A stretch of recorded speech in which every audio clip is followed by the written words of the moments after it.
Hello, നിങ്ങൾ ഈ കാഴ്ച കണ്ടോ? എൻ്റെ പേടി 2018 വീണ്ടും ആവർത്തിക്കോ ഇല്ലെന്നാണ്. ആവർത്തിക്കാതിരിക്കട്ടെ. ഇന്നലെ ഒറ്റ രാത്രി കൊണ്ട് കയറിയ വെള്ളമാണ് നിങ്ങൾ ഈ കാണുന്ന എസ് റോഡിലെ വെള്ളം. ഇന്നലെ രാത്രി വരെ വെള്ളമില്ലാതെ നേരം വെളുത്തപ്പക്കം എസ് റോഡിൽ മുട്ടറ്റം വെള്ളം. ഞാൻ രാവിലെ എൻ്റെ പച്ചക്കറിയുടെ പരിപാടിയായിട്ട് ഞാൻ ചങ്ങനാശ്ശേരി മാർക്കറ്റായിട്ട് ബൈക്ക് എടുത്തിട്ട് പോകുമായിരുന്നു. കിടങ്ങര ആയപ്പോഴത്തേക്കും നല്ല വെള്ളം. എല്ലാവരും വണ്ടി നിർത്തിയിട്ട് എല്ലാവർക്കും പോകാൻ പേടി. എനിക്കും പോകാൻ പേടിയായിരുന്നു. ഞാനും പോയില്ല. ഞാൻ അവിടെ വണ്ടി നിർത്തി കുറച്ച് ദൂരം വെള്ളത്തിൽ കൂടെ ഓടി. അപ്പം തന്നെ പേടിച്ചാണ് പോയത്. കാരണം വെച്ചാൽ എഞ്ചിനകത്ത് വെള്ളം കയറിയ വണ്ടി ഓഫായി പോകും. പിന്നെ പണിക്ക് കയറ്റണം, നല്ല പൈസയാവും. നമ്മളെ കൊണ്ട് സാധാരണപ്പെട്ടവർ താങ്ങത്തില്ല. ഞാൻ വണ്ടി തിരിച്ച് നേരെ കിടങ്ങര ബസാറിൽ ചെന്ന് ഒരു പെയിൻറ്റുകളുടെ താഴെ വണ്ടി ഹാൻഡിൽ ലോക്ക് ചെയ്തിട്ട് ഞാൻ നടന്ന് വെള്ളം എത്രമാത്രം ഉണ്ടെന്ന് അറിയാൻ വേണ്ടി നടന്ന് നോക്കി. നല്ല വെള്ളമാണ്, മുട്ടറ്റമുണ്ട്. ഒറ്റ രാത്രി കൊണ്ട് കയറിയാൽ നോക്കണം. ഞാൻ എന്നിട്ട് കുറച്ച് ദൂരം പോയി കഴിഞ്ഞപ്പം എനിക്കൊരു ലിഫ്റ്റ് കിട്ടി.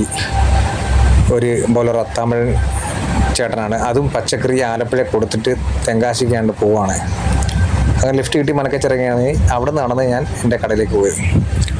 ഞാൻ പോയപ്പോൾ ഉള്ള വെള്ളമല്ല, തിരിച്ച് വന്നപ്പോൾ ഉച്ചയായപ്പോൾ എൻ്റെ പരിപാടിയെല്ലാം കഴിഞ്ഞ് കടകളിലെല്ലാം സാധനം കൊടുത്ത് തിരിച്ച് ഞാൻ വന്നു കഴിഞ്ഞപ്പം ബസ്സിന് വന്നു കഴിഞ്ഞപ്പോൾ നല്ല ഉഗ്രം വെള്ളം. രാവിലെ പോയപ്പോൾ കണ്ടതിനെക്കാട്ട് കൂടുതൽ വെള്ളമാണ് തിരിച്ചു വന്നപ്പോൾ. ഇതാണ് ഞങ്ങളുടെ ആലപ്പുഴ ചങ്ങനാശ്ശേരി എസ് റോഡിലെ അവസ്ഥ. എത്ര റോഡ് പണിതാലും എത്ര റോഡ് പൊക്കിയാലും വെള്ളം കയറും. ഇന്നലെ ഒറ്റ രാത്രി കൊണ്ട് കയറിയ വെള്ളമാണത്. രാവിലെ പോയപ്പോൾ കണ്ട വെള്ളമല്ല, ഉച്ചയ്ക്ക് വന്നപ്പോൾ ഉള്ള വെള്ളം, കൂടിയ വെള്ളം. ഞാൻ അങ്ങോട്ട് പോകുമ്പം റോഡിൽ വെള്ളമില്ലാത്ത റോഡുകളിലൊക്കെ നല്ലോണം വെള്ളമായി തിരിച്ചു വന്നപ്പോൾ. ഈയിടെ പണി കഴിഞ്ഞ് നല്ല അടിപൊളി റോഡാക്കി.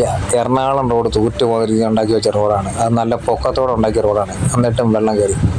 അപ്പോൾ ഇതിൽ നിന്ന് ഞങ്ങൾക്ക് മനസ്സിലായി, എത്ര പൊക്കിയാലും ഞങ്ങളുടെ ഈ റോഡ് വെള്ളം കയറും. എന്തായാലും ഈ റോഡിൽ വെള്ളം കയറി കഴിഞ്ഞാൽ ബസ് ഇപ്പോൾ ഓടുന്നുണ്ട്. 6 മണിയാകുമ്പോൾ നിർത്തുമെന്നൊക്കെയാണ് പറയുന്നത്. നിർത്തിയേ കൊള്ളായിരുന്നു. 2 സൈഡിലും കാണുന്ന വീടുകളിലൊക്കെ വെള്ളം ഓളം അടിച്ച് കയറുവാണ്. അവിടെ കുഞ്ഞുങ്ങളും പ്രായമുള്ളവരൊക്കെ വയ്യാത്തവരൊക്കെ കാണും. ഈ വെള്ളം ഓളം അടിച്ച് കയറുമ്പോൾ അവർക്ക് അതിൻ്റെ അസ്വസ്ഥത ഉണ്ടാകും. ഇതൊക്കെ കാണുമ്പോഴാണ് നമുക്ക് സങ്കടം കൂടുന്നത്. എന്തായാലും എത്രയും വേഗം വെള്ളം ഇറങ്ങട്ടെ. അതാണ് നമ്മുടെ പ്രാർത്ഥന. 2018 ആവർത്തിക്കാതിരിക്കട്ടെ. ഇനിയൊരു 2018 വന്നു കഴിഞ്ഞാൽ നമുക്ക് ആർക്കും താങ്ങില്ല. ഇപ്പം തന്നെ പേടിയായി തുടങ്ങി.